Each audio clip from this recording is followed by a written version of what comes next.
नमस्कार, मैं हूं अनुराग। जंगल के किस्से की इस कड़ी में आज मैं एक शुगर केन चौकीदार, जो शायद दिवाली के बाद दोबारा मेरे साथ आकर रहेगा 8 सालों के बाद। पहले मेरे पड़ोस में रहा करता था, फिर अपने गांव बजाही, थारू गांव बजाही चला गया था। उसका एक किस्सा शेयर कर रहा हूं। तो हमारे क्रॉक कैंप के पास से रेलवे लाइन गई हुई है, तो काफ़ी सालों तक हाथियों का उस पर आवागमन नहीं हुआ था, क्योंकि बहुत पहले जब एक एक्सीडेंट हुआ था उसमें 4 हाथी मारे गए थे। तो उसके बाद हाथियों ने उधर आना बंद कर दिया था। तो सारे चौकीदार भी निश्चित थे कि हाथी अब हमारे क्षेत्र में ज़्यादा नहीं आते हैं।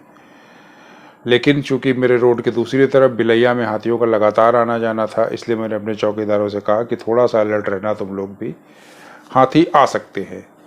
ये बात शायद 2011 या 12 की है। तो एक रात मैं सो रहा था कैंप पे कि अचानक जो है 11-12 बजे जोर से हल्ला होने लगा, सब चिल्लाने लगे। मैं समझ गया कि टाइगर के आने पे तो लोग शोर नहीं करते हैं, इतना शोर हो रहा है, इसका मतलब फसलों में हाथी आ गए हैं। मैंने तुरंत अपनी गाड़ी उठाई, सोचा कि उस तरफ देख करके आऊँ। मैं ये सोच ही रहा था कि इतनी देर में ही रेलवे लाइन के पास से मेरे मित्र पहाड़ के जोर से चिल्लाने की आवाज़ आई।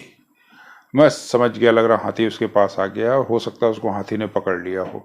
मैंने तुरंत कार स्टार्ट की और उस जगह पे पहुंचा, तो देखा वो दूर रेलवे लाइन पर खड़ा हुआ वो चिल्ला रहा था, बाबूजी मैं यहाँ हूँ, मैं यहाँ हूँ। और जब मैंने उसको देखा तो वो घबरा रहा था काफ़ी। तब मैंने उसको बुलाया कि जल्दी आ जाओ, कार में बैठ जाओ आकर के। तब वो टॉर्च से देखता हुआ कार में भागता हुआ आकर के बैठ गया। फिर उसने बताया मुझे कि बाबूजी मैं अभी झोपड़ी में था और मैं पेशाब करने के लिए जैसे ही बाहर निकला और मैंने पीछे, मुझे कुछ झाड़ी में हलचल लगी। जब मैंने टॉर्च मारी तो देखा बिल्कुल मेरे पास हाथी खड़ा हुआ था, इतना बड़ा हाथी। मैं इतना घबरा गया और मैं सीधे भागा रेलवे लाइन की तरफ। हाथी ने थोड़ी दूर पीछा करा, लेकिन चूंकि रेलवे लाइन है, रेलवे लाइन पर हाथी इतनी आसानी से नहीं चल फिर पाता है जितनी आसानी से आदमी करा। मैं जब रेलवे लाइन पे भागा तो वो रुक गया, तो इस तरीके से उसकी जान बची। ये लोग जंगल के आसपास रहते हैं तो इनका दिमाग भी तुरंत काम करता है। उसे मालूम था कि रेलवे लाइन पे अगर मैं पहुंच जाऊंगा तो सुरक्षित हो जाऊंगा।